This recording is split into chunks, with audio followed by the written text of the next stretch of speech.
बिस्मिल्लाहिर्रहमानिर्रहीम। दोस्तों सबसे पहले आप सब लोगों को बहुत बहुत मुबारक हो कि पाकिस्तान ने बिल आखिर कोरोना का इलाज कर ही लिया। आज की मैं इस वीडियो में आपको कोरोना के इलाज की मुकम्मल तफसील बताऊंगा और ये भी बताऊंगा कि प्लाज्मा कैसे कोरोना के पेशेंट्स के इलाज में बहुत ही मुफीद साबित होता है। लेकिन आपसे दरख्वास्त है कि आपने वीडियो को स्किप नहीं करना और एंड तक ज़रूर देखना है। मैं आपको इस वीडियो में सबसे पहले प्लाज्मा के बारे में डिटेल से बताऊंगा, तो चलिए देखते हैं ये वीडियो।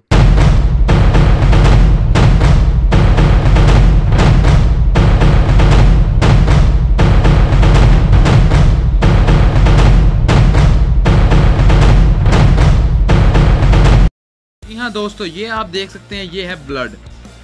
यहाँ ऑफिस में मेरे पास एक सैंपल पड़ा हुआ था एक हेपेटाइटिस के मरीज़ का, तो मैं आपको वो ओरिजिनल भी दिखा सकता हूँ। आप ये ट्यूब देख सकते हैं, ये चीज़ ये देखें, ये एडवांस वालों की है, ये अभी सेंट्रीफ्यूज नहीं हुई। तो ये मेरे पास ऐसे ही मौजूद है। ये है ब्लड, जिसे हम सुर्ख रंग का माया कहते हैं, हमारे जिस्म में मौजूद है। ये है वो ब्लड। अब मैं आपको बताता हूँ कि इसकी डिवीजन कैसे होती है ब्लड की। तो ब्लड के अंदर दो चीज़ें पाई जाती हैं, प्लाज्मा 55% और ब्लड सेल्स होते हैं। जैसा कि आप देख सकते हैं, ये है ब्लड सेल्स, ठीक है। प्लाज्मा होता है 55% और ब्लड सेल्स होते हैं 45%। ब्लड सेल्स में आप लोग यकीनन जानते होंगे कि 3 तरह के सेल्स होते हैं, जिनमें आ जाता है जी red blood cells, RBC, white blood sales.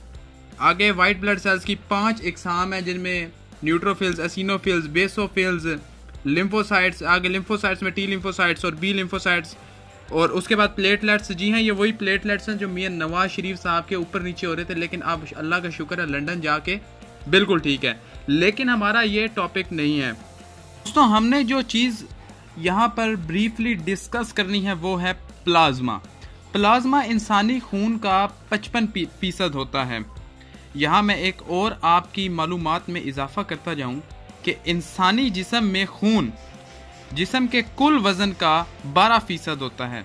यानी अगर एक इंसान के जिस्म का वजन 100 किलोग्राम है तो उसमें खून का वजन 12 किलोग्राम होगा। आगे प्लाज्मा में 2 डिवीजन्स हैं, पानी और उसके बाद डिजॉल्व्ड बॉडी, जिसे हम कहते हैं कसाफ्तें जो खून में हल हुई हुई होती हैं। पानी 90% है और जो डिजॉल्व्ड बॉडीज हैं वो 10% है। डिजॉल्व बॉडीज में बहुत सी बॉडीज हैं जिनमें गैसेस आ जाती हैं, लाइक ऑक्सीजन जो हम बाहर से हवा से लेते हैं, कार्बन डाइऑक्साइड आ जाती है। उसके बाद मिनरल्स आ जाते हैं, साल्ट्स वगैरह जैसे कि सोडियम क्लोराइड, NaCl। हार्मोन्स आ जाते हैं, ठीक है, वेस्ट प्रोडक्ट्स। लेकिन इस वक्त हमारा फोकस प्रोटीन्स के ऊपर है। ये प्रोटीन्स, यही वो प्रोटीन्स हैं जो इस वक्त इलाज में इंतहाई कारगर साबित हो रही हैं। हाँ दोस्तों, इनमें से एक प्रोटीन जो इंतहाई अहमियत की हामिल है वो है इम्यूनोग्लोब्यूलिन या एंटीबॉडीज़। आपको पता होगा, या मैं आपको एक और चीज़ बताता जाऊं कि ये लिम्फोसाइट सेल्स होते हैं, ये वो बनाते हैं एंटीबॉडीज़, जिन्हें हम आम जटकी ज़बान में फौज कहते हैं। इस फौज ने असल मुकाबला करना होता है। तो ये आप देख सकते हैं कि ब्लड की कैसे डिवीजन है। ब्लड है, उसके बाद प्लाज्मा, ब्लड सेल्स, फिर उसके बाद वाटर, डिजॉल्व बॉडीज, इम्यूनोग्लोब्यूलिन। दोस्तों यही वो फौज है कि जब वायरस या बैक्टीरिया इंसानी जिस्म पर हमला करता है तो उनका मुकाबला करने के लिए इंसानी जिस्म के अंदर जो फौज नमूदार होती है और इस वायरस या बैक्टीरिया को ज़ेर कर देती है, तो यही फौज इंसान की इम्यूनिटी में अहम किरदार अदा करती है। अब वो लोग जिनकी इम्यूनिटी बेहतर है, यानी कि जिनके अंदर एंटीबॉडीज़ ज़्यादा इफ़ेक्टिव हैं, ज़्यादा मौसर हैं, ज़्यादा ताकतवर हैं, वो लोग इस वायरस का बड़ी ही आराम से मुकाबला कर सकते हैं। पाकिस्तान में माहिर अमराज़े खून डॉक्टर ताहिर शमसी इस तरीक़ाकार को बड़ी तेज़ी से इस्तेमाल कर रहे हैं। इसकी अब तक रुकावट में एक बड़ी वजह FBI से अप्रूवल था, क्योंकि अब ये अप्रूव हो चुका है, लिहाजा इस पर बड़ी तेज़ी से काम हो रहा है। दोस्तों इस तरीके को आर्टिफिशियल पैसिव इम्यूनिटी कहा जाता है। जैसा कि आप लोग जानते हैं कि कोरोना वायरस असल में वायरस की एक फैमिली है और वायरस के लिए हम वैक्सीन इस्तेमाल करते हैं।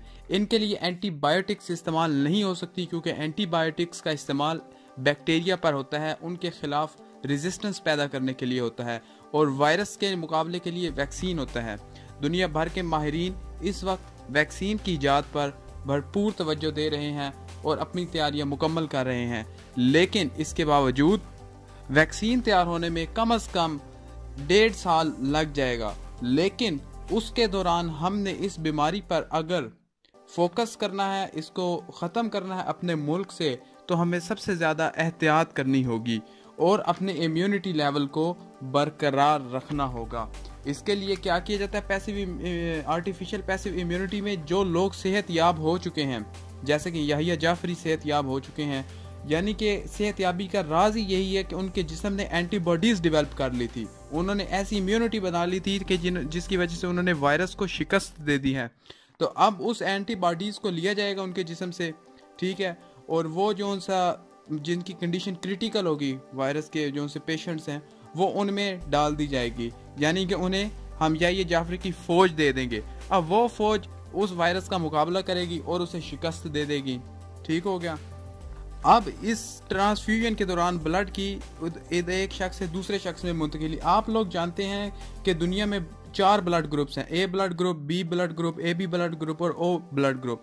ठीक है, तो हर शख्स का एक स्पेसिफिक ब्लड ग्रुप होता है, लेकिन हमने प्लाज्मा हम किसी शख्स का किसी भी शख्स को लगा सकते हैं, क्योंकि हमने ब्लड सेल्स नहीं लेने होते, सिर्फ प्लाज्मा लेना होता है। प्लाज्मा एक लिक्विड होता है, लेकिन लेने के लिए हमें खून जरूर लेना पड़ता है। ठीक है, जिस शख्स से हम खून लेंगे अब वो 3 काम कर सकता है। एक तो वो किसी को प्लाज्मा डोनेट कर सकता है, किसी को रेड ब्लड सेल्स डोनेट कर सकता है और किसी को वाइट ब्लड सेल डोनेट कर सकता है। लिहाजा ये तरीका बहुत इफेक्टिव है और चाइना ने इस मैदान में भी पाकिस्तान की मदद की है और पाकिस्तान को बिल्कुल पीछे नहीं छोड़ा।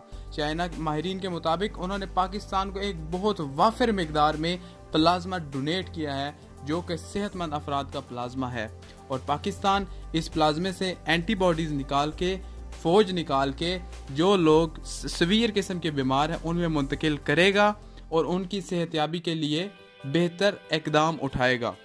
दोस्तों, आप खुद भी अपनी इम्यूनिटी लेवल को बढ़ा सकते हैं अगर आप डिप्रेशन का शिकार ना हो, अगर आप खुशबाश रहें। दुनिया में हम वो कौम हैं जो 4 मौसम बर्दाश्त करते हैं, इन चारों मौसमों की तब्दीली को बर्दाश्त करते हैं, तो हम इस तब्दीली को भी बर्दाश्त कर सकते हैं। लेकिन हमने क्या खाना है और अपनी खुराक को कैसा रखना है, तो वो मैं आपको बता देता हूँ। प्याज का ज़्यादा इस्तेमाल करें, खजूरें खाएं। खजूर वो चीज़ है जिसके अंदर ग्लूकोज जोन्स हैं, ग्लूकोज मालिक्यूल्स, वो अलग-अलग हैं, उन्हें तोड़ने के लिए, ब्रेक डाउन करने के लिए एनर्जी रिक्वायर्ड नहीं होती, और यही ग्लूकोज मालिक्यूल्स है जो एनर्जी का बहुत बड़ा जरिया है इंसान के अंदर। उसके अलावा आप केला खाएं, माल्टे अब ख़त्म हो गए लेकिन स्ट्रॉबेरी मौजूद है, स्ट्रॉबेरी बहुत इफेक्टिव है इसमें। ठीक है, उसके बाद शहद लें, कलौंजी लें, सिरका का इस्तेमाल करें, विटामिन सी इस्तेमाल करें, और विटामिन डी और इम्यूनिटी में बहुत गहरा ताल्लुक है। विटामिन डी का बेहतरीन सोर्स सनलाइट है, यानी सूरज है। जैसा कि अब मौसम तब्दील हो रहा है तो आप दिन में 5 से 7 मिनट सन बास कर सकते हैं, सूरज की धूप सेक सकते हैं। यह भी विटामिन डी का बेहतरीन सोर्स है और हमारी इम्यूनिटी को इम्प्रूव करेगा।